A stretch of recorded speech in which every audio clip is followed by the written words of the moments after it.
Merci parce que tu es couronné à jamais. Merci parce que tu es exalté à jamais.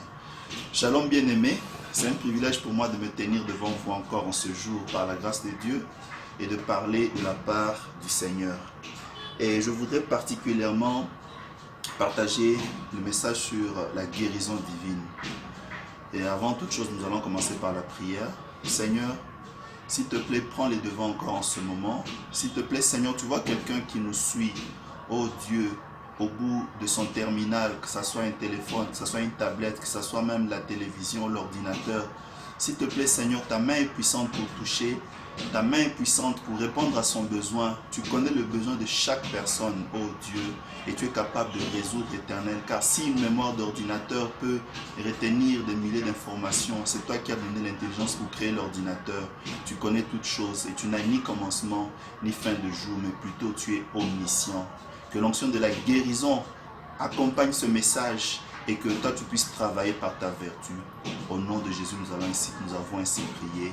Amen. Amen, amen.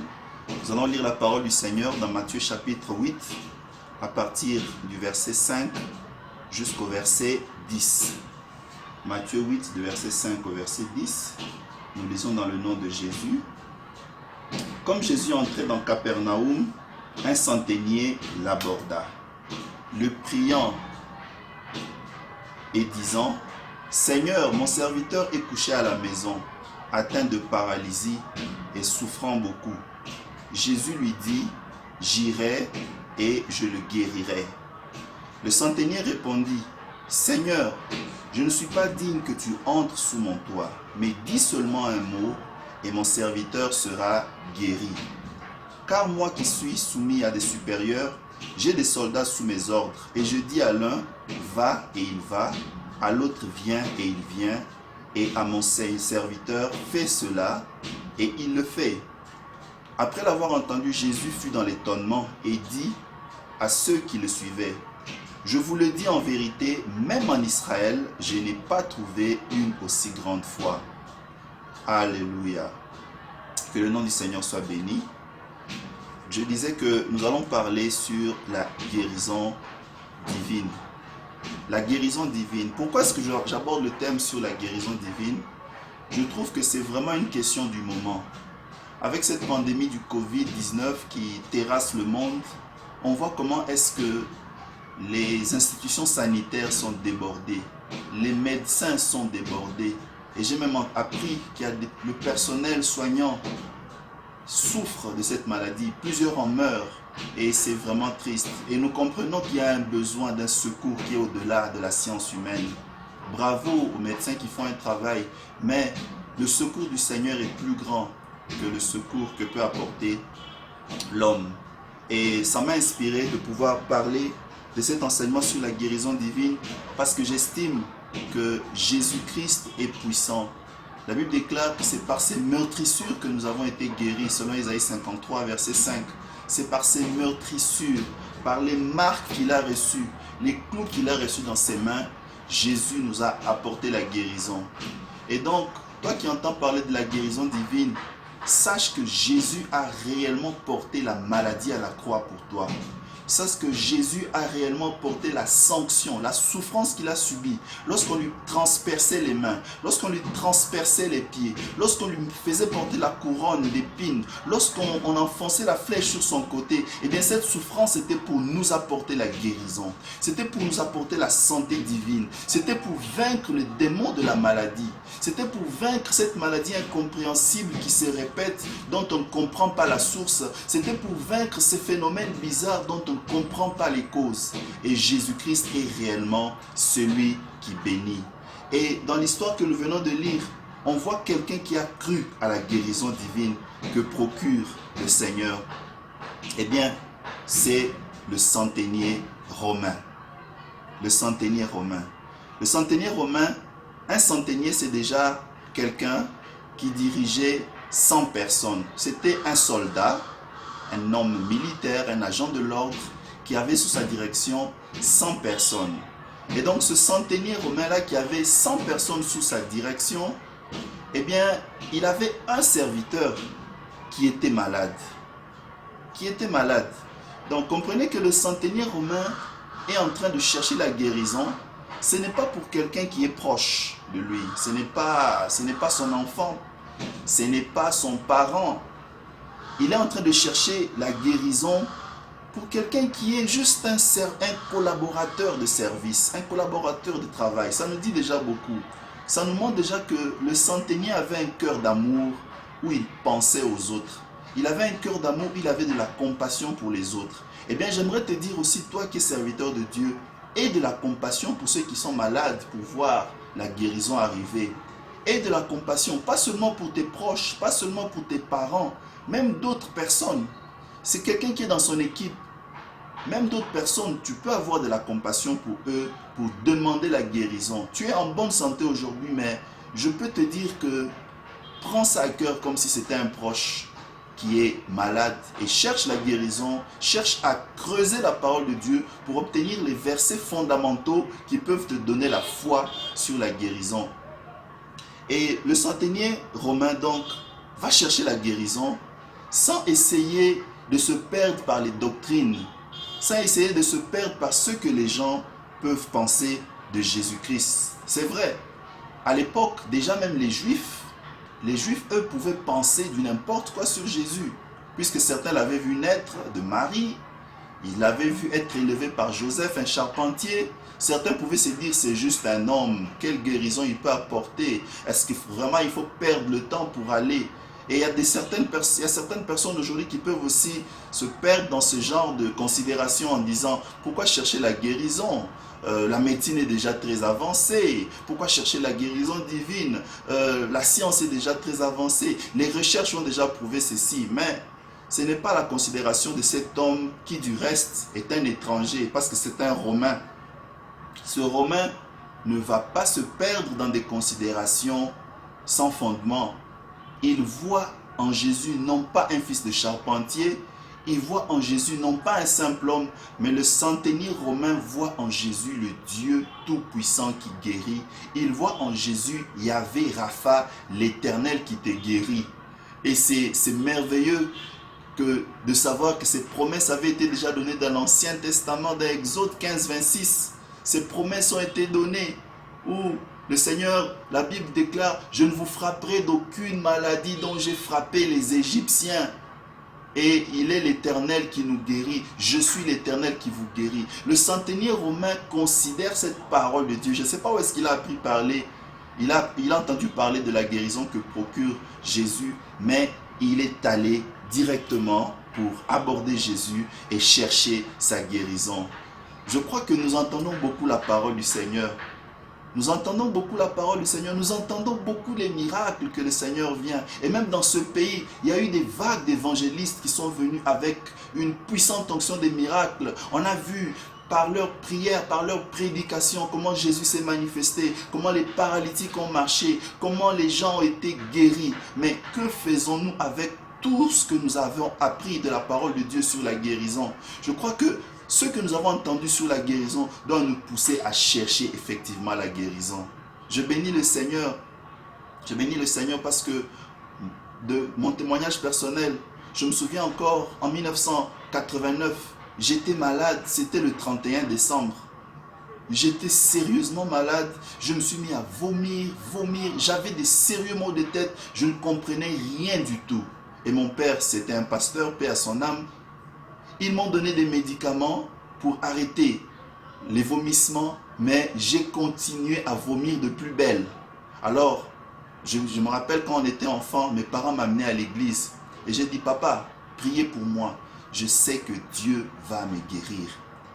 Mon père va me dire, mets-toi à genoux, il va poser les mains sur moi et il va prier pour moi.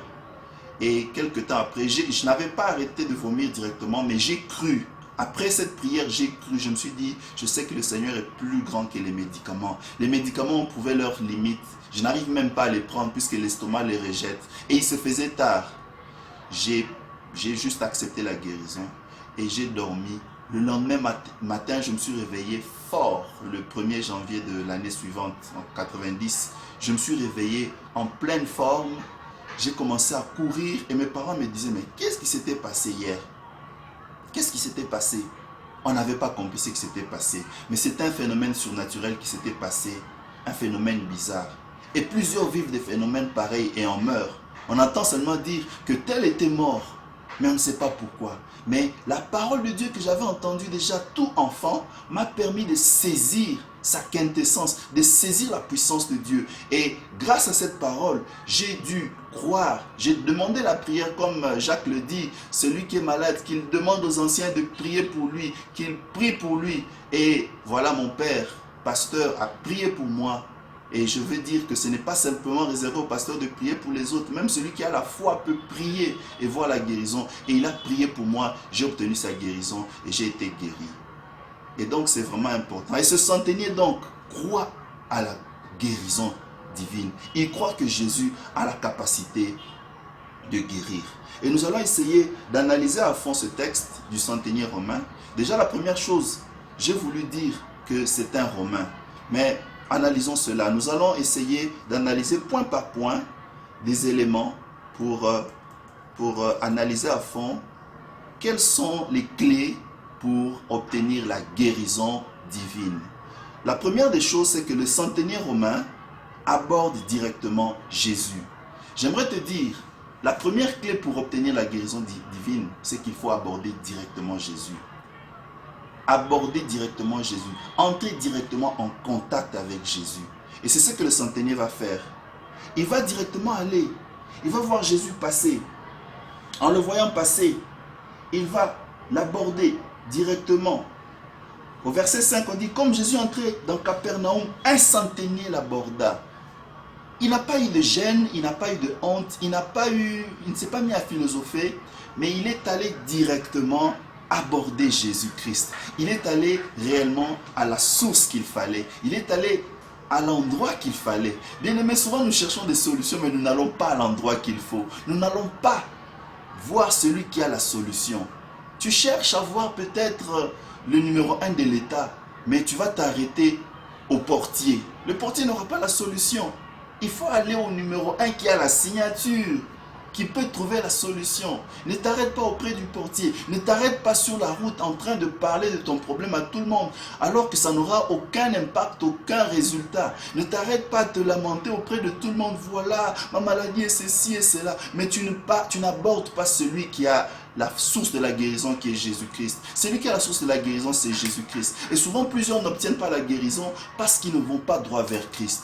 Ils vont parler de leurs problèmes à tout le monde. Ils vont s'apitoyer sur tout le monde. Ils vont pleurer. Ils vont se plaindre. Voilà, je souffre toujours. Mais as-tu déjà prié pour la guérison?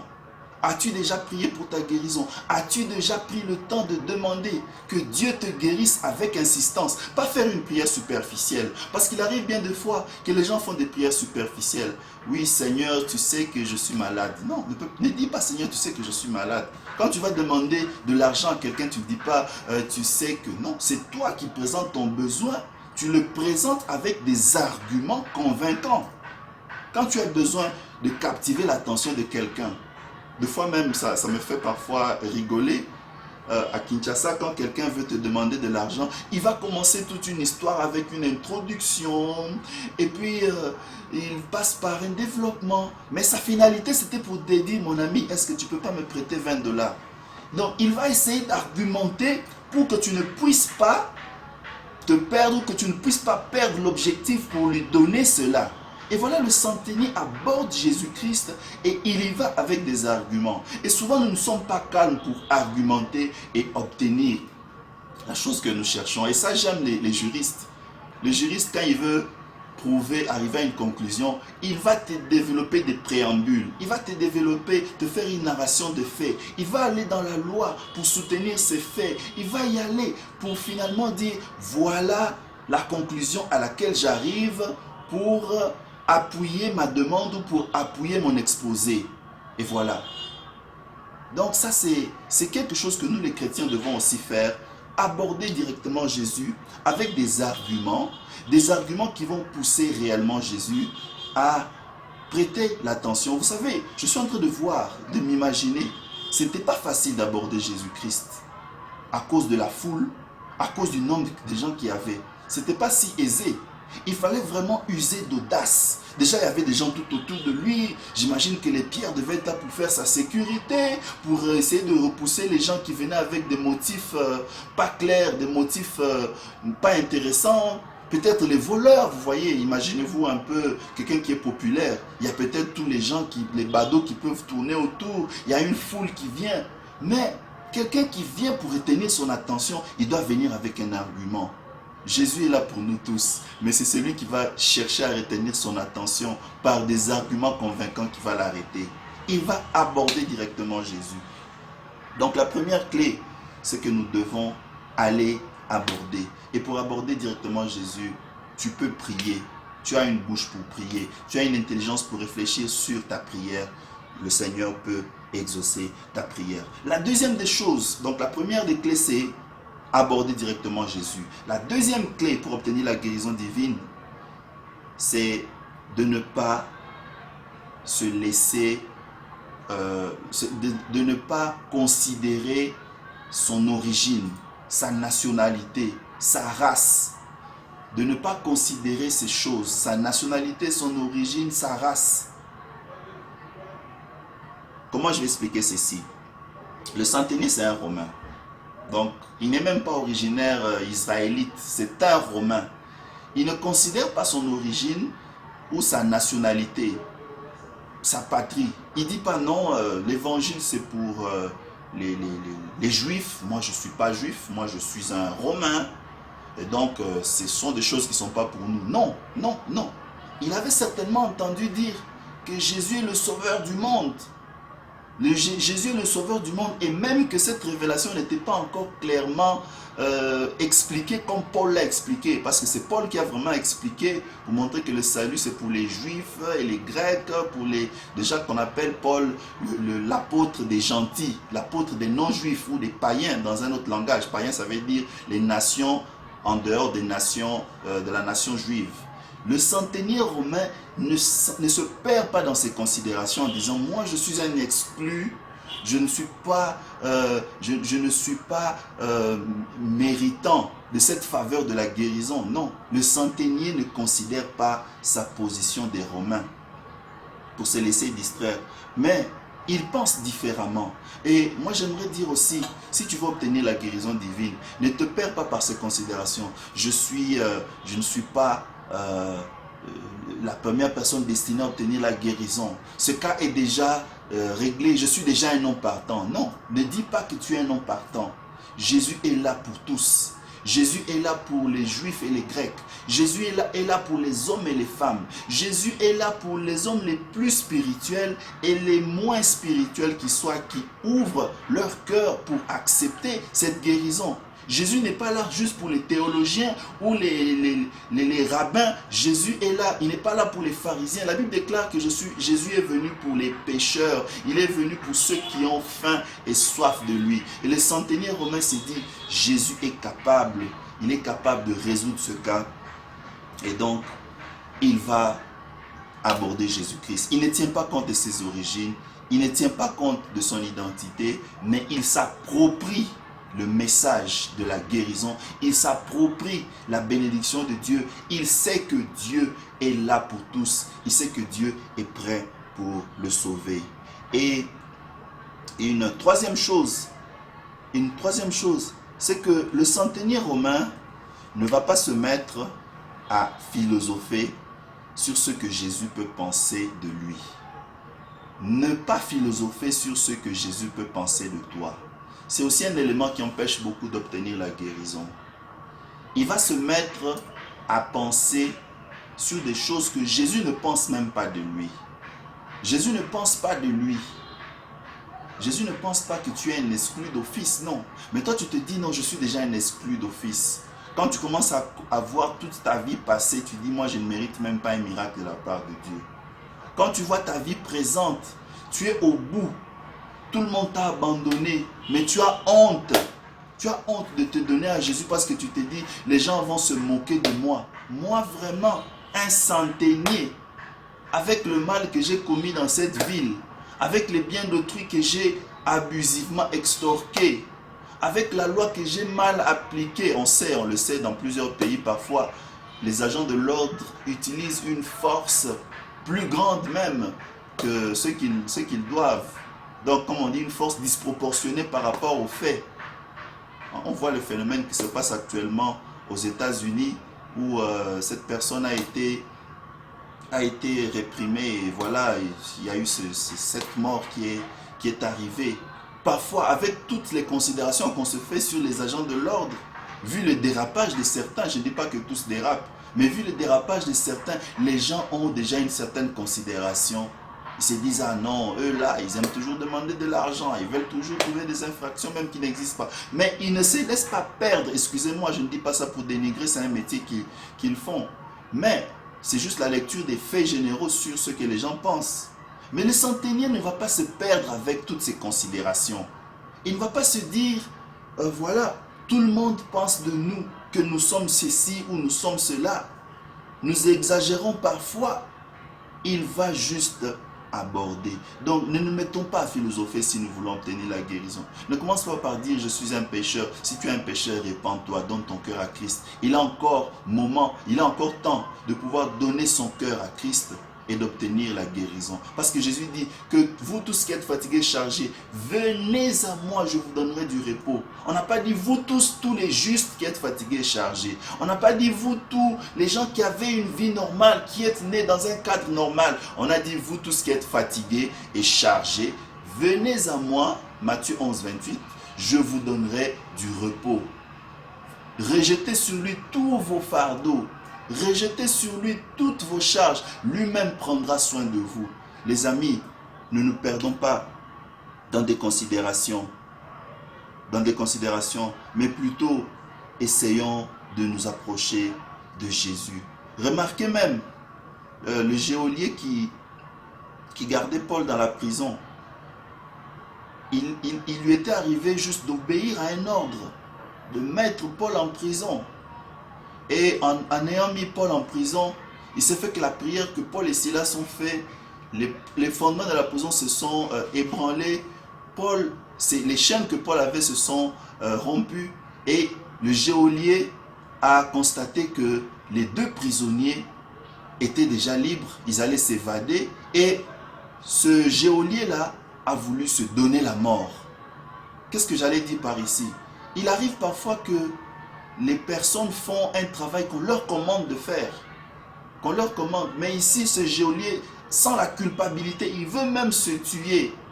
Mais Paul va lui dire, ne te tue pas, Jésus peut te sauver. Crois à Jésus, tu seras sauvé, toi et ta famille. J'aimerais dire que même le geôlier, même celui qui a juste obéi aux ordres qu'on lui a donnés, même si ce n'était pas des ordres corrects, mais s'il croit en Jésus, il sera sauvé, lui et sa famille. S'il croit en Jésus, il obtiendra sa guérison. Donc si tu crois en Jésus, tu obtiendras ta guérison. Tu vas voir le salut de Christ. Et vous savez, le travail de centenier, le travail de policier ou de soldat, ce n'est pas un travail facile. Parce que parfois, on est exposé au péché. Parfois, on est exposé à un système dans lequel on entre. Imaginez que quelqu'un vous donne une instruction qui n'est pas correcte, mais vous êtes le subalterne. Vous voyez un peu, vous allez participer de manière non voulue, de manière involontaire à un péché parce que c'est votre supérieur, c'est la devise du métier. Ce n'est pas un travail facile, mais le centenier ne va pas se laisser perdre par ses considérations. Il va aborder Jésus-Christ. Il va aborder. Donc, déjà, c'est une interpellation pour moi. Si tu fais ce travail, alors crois que Dieu peut t'exaucer comme il a exaucé le centenier romain. Ne commence pas à compter tout le mal que tu as fait, parce que le sang de Jésus est capable de purifier, il est capable de laver, il est capable de transformer. Et c'est le sang de Jésus qui nous lave. Et il y a quelque chose encore qu'il faut considérer, c'est que de fois nous nous perdons. Des fois, nous ne voulons pas appliquer la foi et nous ratons. Et Jésus l'a dit. Jésus a dit, il y a des gens qui viennent de loin, des étrangers, mais ils viennent s'asseoir sur la table, avec la table du royaume. Mais vous qui êtes proches, vous n'obtenez pas la guérison. vous n'obtenez pas, vous n'accédez pas au royaume. On peut lire ça ensemble pour que je sois plus explicite. C'est dans Matthieu 8, de 11 à 12. Jésus dit ceci. Or, Matthieu 8, 11 à 12, or je vous déclare que plusieurs viendront de l'Orient, de l'Occident, et seront à table avec Abraham, Isaac et Jacob dans le royaume des cieux. Mais les fils du royaume seront jetés dans les ténèbres du dehors, où il y aura des pleurs et des grincements des dents. Comment le Saint-Esprit m'a fait comprendre ce texte? Il y a des gens qui viennent de loin. Ils ne sont pas les premiers bénéficiaires de la grâce, les premiers bénéficiaires des miracles. Mais ils viennent et ils croient, ils obtiennent le miracle. Mais ceux qui sont proches, qui entendent la parole de Dieu tous les jours, les fils du royaume, eux, ne croient pas en ces choses. Ils ne croient pas à la guérison, ils ne croient pas à la puissance de Christ. Eh bien, ils seront rejetés et ils auront des grincements des dents. Ils n'auront pas de solution. Prenez grincement des dents aussi comme manque de réponse, manque d'exaucement. C'est la question qu'on se pose souvent. Pourquoi est-ce que certains viennent dans le Seigneur après, mais ils obtiennent la guérison? Mais toi, tu entendais la parole depuis des années. Tu n'as jamais obtenu une guérison miraculeuse. Tu n'as jamais obtenu un exaucement parce que tu ne t'approches pas avec foi. Parce que tu ne t'approches pas avec foi. Tu te perds dans des considérations philosophiques. Tu te perds dans des enseignements qui sont erronés. Tu te perds dans des enseignements où tu dis, je ne peux pas prier parce que même Paul avait prié 3 fois et puis le Seigneur lui a dit, ma grâce te suffit. Mais toi, tu n'es pas Paul. Est-ce que Dieu t'a dit que sa grâce te suffit? Des fois, nous voulons faire dire à Dieu des choses qu'il n'a pas dites sur nous.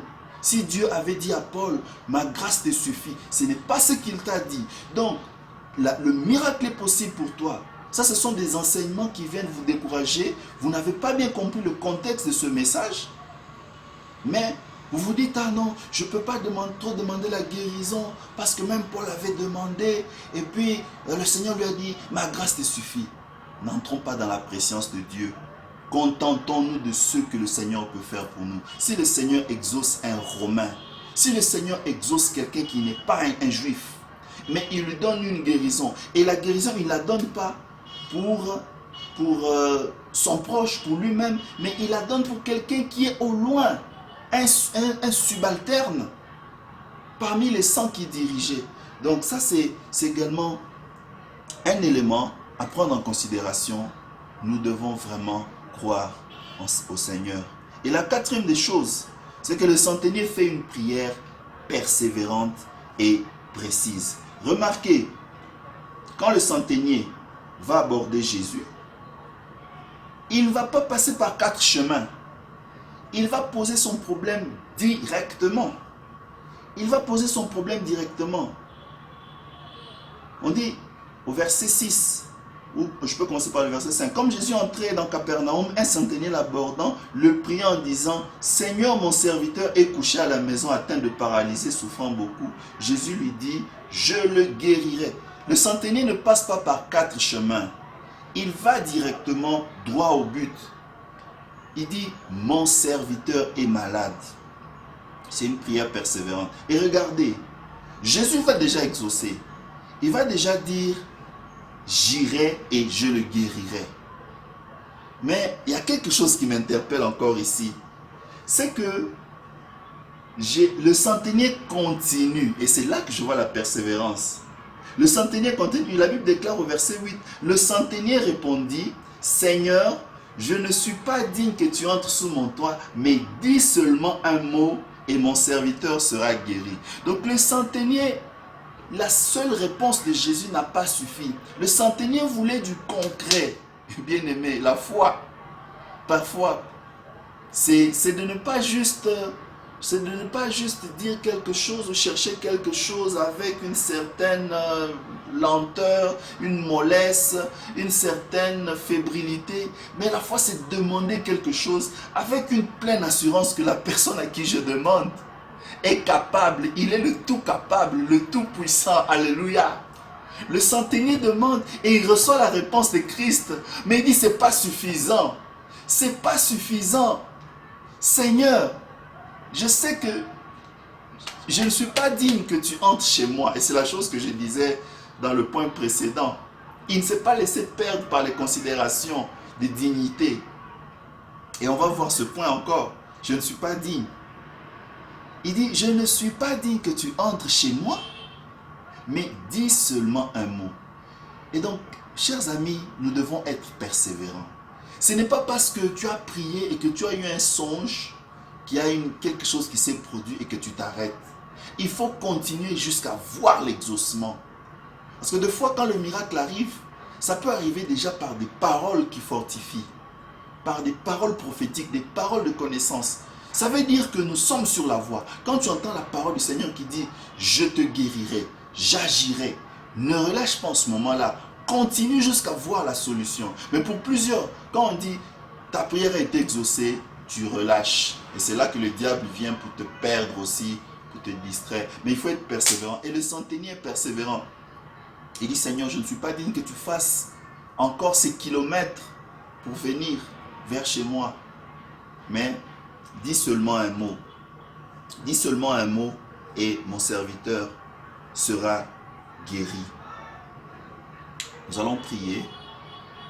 Nous allons prier. Seigneur, merci pour ta faveur et merci pour ta grâce. Merci pour ta miséricorde. Merci pour ta bienveillance et ta grande bonté. Tu es le Dieu d'amour. Tu ne changes pas. Tu es le même hier, aujourd'hui, éternellement. Tu as vu quelqu'un qui nous a suivis encore. Bénis-le. Guéris-le. Que l'onction de la guérison touche la vie de quelqu'un.